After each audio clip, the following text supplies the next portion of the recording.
Hello guys, warm welcome to TNPSC books TN. இப்போ நம்ம இந்த வீடியோவில் பார்க்க போகிறது என்னன்னா தமிழ் அறிஞர்கள். அதில் குறிப்பாக பாரதியாரை பற்றி பார்க்க போகிறோம். அடுத்தடுத்து ஒவ்வொரு ஆளை பற்றி நம்ம பார்ப்போம். இப்போ வாங்க நம்ம வீடியோக்குள்ளே போகலாம். தமிழ் அறிஞர்கள் இதில் நம்ம இன்னைக்கு பார்க்க போகிறது யாருன்னு பார்த்தோன்னா பாரதியார். இவரோட இயற்பெயர் சுப்பிரமணியம். இவர் வாழ்ந்த காலம் அப்படின்றத பார்த்தோன்னா 11/12/1882 11/9/1921 வரைக்கும் இவர் வாழ்ந்த காலம். இவரோட ஊர் எதுன்னு பார்த்தோம்னா தூத்துக்குடி மாவட்டத்தில் உள்ள எட்டயபுரம். பாரதியாருடைய பெற்றோர் சின்னசாமி, லக்குமி அம்மையார்.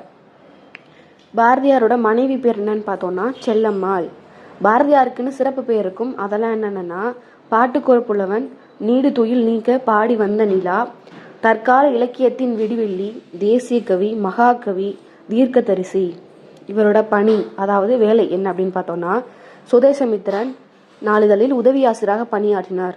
எந்த வருஷம்னா 1904. பாரதியார் தொடங்கிய தமிழ் வார இதழுக்கு இந்தியா அப்படின்ற பெயர் இருக்கு. இது 1907. பாரதியார் தொடங்கிய ஆங்கில வார இதழ் அதோட பேர் பாலபாரத்.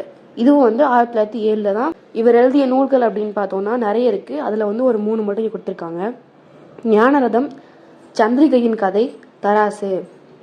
இவருக்கு என்ன சிறப்பு அப்படின்னு பார்த்தோம்னா நாடு, மொழி, இறை, பெண்மை இந்த மாதிரி பாடுபொருள்லாம் வச்சு நிறைய பாடல் எழுதியிருக்காரு. இவருக்கு சிறந்த தொடர் என்ன அப்படின்னு பார்த்தோம்னா வெள்ளி மலையின் மீது உலாவுவோம் அப்படின்ற தொடர் இவர் இயற்றிய பாடலையே ரொம்ப சிறந்த தொடராக இருக்கு. அதாவது பாரதியாரை பற்றி என்னென்ன கொஸ்டின்லாம் கேட்கலாம் அப்படின்றத தொடர்புடைய கேள்விகள்னு சொல்லி கொடுத்துருக்கோம். பாரதியாருக்கு பிடித்த ஆங்கில கவிஞர் யார் அப்படின்னு பார்த்தோம்னா செல்லி. பாரதியார் விரும்பி படித்த நூல் எது? காளிதாசரின் சகுந்தலம். பாரதியாரின் முப்பெரும் படைப்புகள் யாவை? குயில் பாட்டு, கண்ணன் பாட்டு, பாஞ்சாலி சபதம். அடுத்து சூழ்ச்சி சருக்கம் இடம்பெறும் காப்பியம் எது? பாஞ்சாலி சபதம். அதுக்கு அடுத்தது பாரதியார் வடித்து தந்த பெண் உரிமையின் காப்பியம் எது? அனைவரும் அறிந்து இதிகாச கதையை எளிய சொற்கள், எளிய நடை, எளிய சந்தம் ஆகியவற்றுடன் கூடிய பெண்ணுரிமை காப்பியமாக தமிழில் பாரதி வடித்து தந்தது பாஞ்சாலி சபதம். பாரதியார் எழுதுனதையே ரொம்பவும் அதிகமாக சிறப்பு பெற்றதுன்னு பார்த்தோம்னா பாஞ்சாலி சபதம். அடுத்து பாஞ்சாலி சபதம் எந்த நூலை தழுவி எழுத பெற்றது? இது வியாசரின் பாரதத்தை தழுவி எழுதப்பட்டது. பாஞ்சாலி சபதம் எத்தனை பாகங்களை கொண்டது? இது 2 பாகம் கொண்டது. பாஞ்சாலி சபதம் எத்தனை சருக்கம் கொண்டது? அவை யாவை?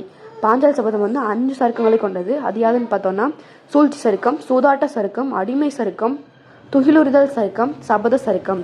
பாஞ்சாலி சபதத்தில் மொத்தம் எத்தனை பாடல்கள் உள்ளன? 412 பாடல்கள் உள்ளன. பாஞ்சாலி சபதம் என்ன வகை நூல்? அது குறுங்காப்பியம். தமிழுக்கு தொண்டு செய்வோர் சாவதில்லை அப்படின்னு பாடினது யாருன்னு பார்த்தோம்னா பாரதிதாசன். பிடி என்பதன் பொருள் என்ன? பிடி என்பதன் பொருள் பெண் யானை. இந்த வீடியோ உங்களுக்கு பிடிச்சிருந்தா நம்ம சேனல் சப்ஸ்கிரைப் பண்ணிக்கோங்க.